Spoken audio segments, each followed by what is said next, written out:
Alright, this is a problem that some of you were asking about on Friday, and we're going to do it real fast to see if those of you that wanted to hear me go through it might understand a little better.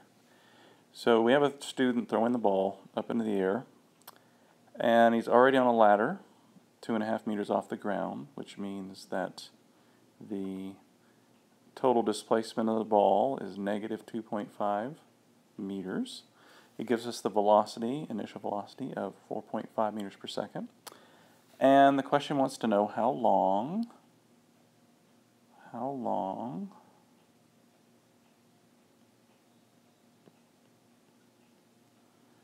does it take the ball to reach the maximum height? Well, what is its final velocity going to be at its max height?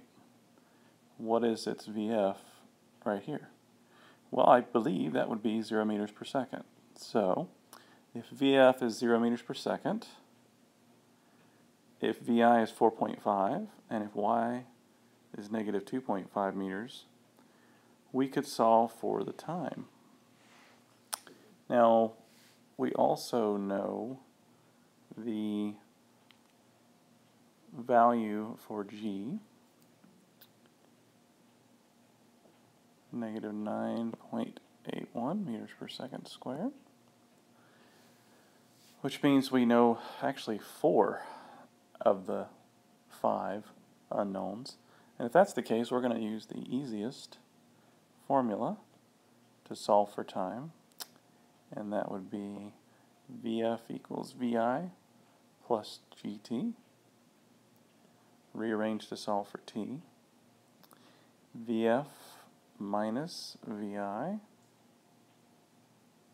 over G, plug our numbers in, 0 meters per second, minus 4.5 meters per second,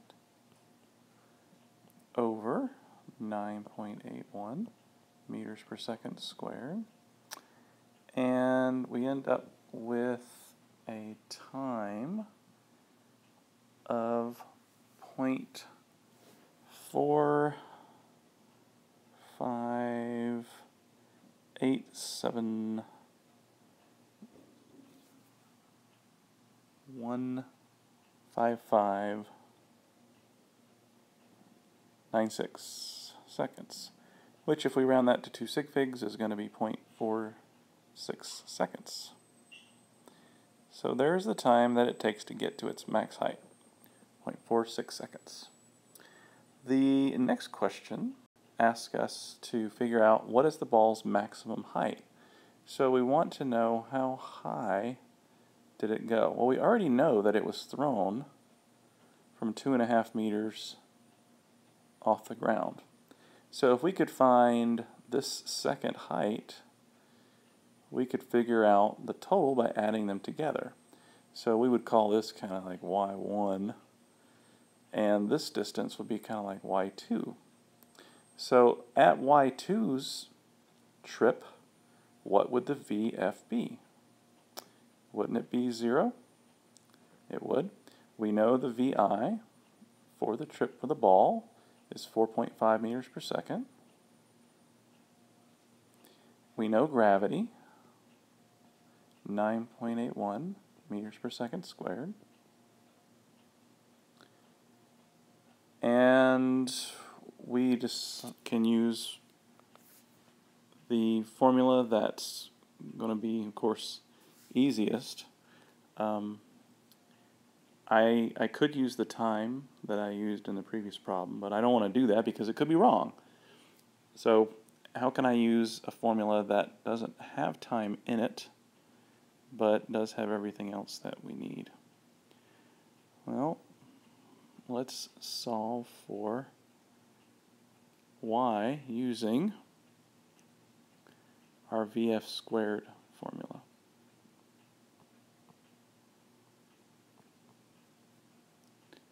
And that's going to be VF squared equals VI squared plus 2GY. I'm going to rearrange it to solve for y. Now, of course, this is y2 we're solving for. And that's going to be vf squared minus vi squared over g. So y2 equals vf squared, we know that's 0, minus vi squared, that's 4.5 meters per second squared over negative 9.81 meters per second squared. And when I calculate that, of course I have to square that 4.5.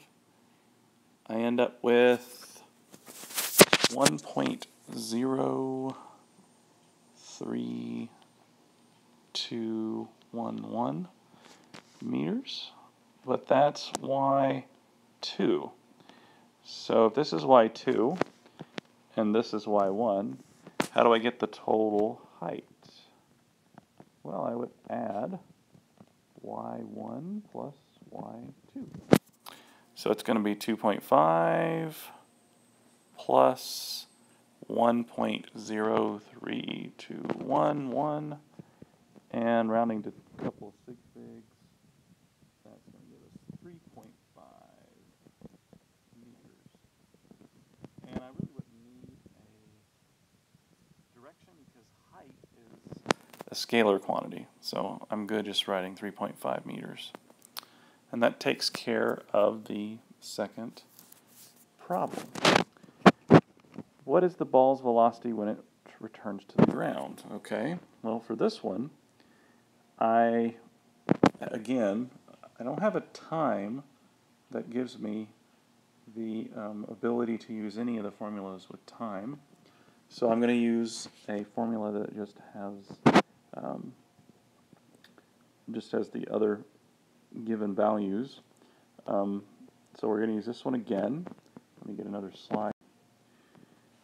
We're going to do vf squared equals vi squared plus 2gy. And the question wants us to figure out what the final velocity was, which is going to be the square root of vi squared plus 2gy. And I know that vi is 4.5 meters per second. That's going to be squared. I know that the value for g is 9.81 meters per second squared.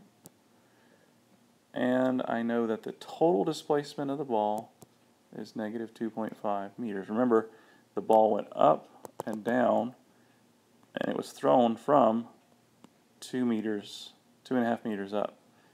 So if it started here and finished here, then we want to know just the displacement, and the displacement would be negative 2.5 meters.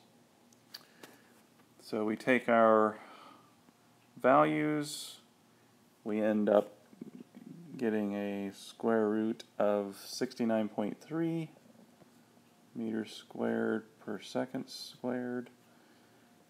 And our final answer is negative 8.3 meters per second. That is a negative because on its way down, its velocity would be negative.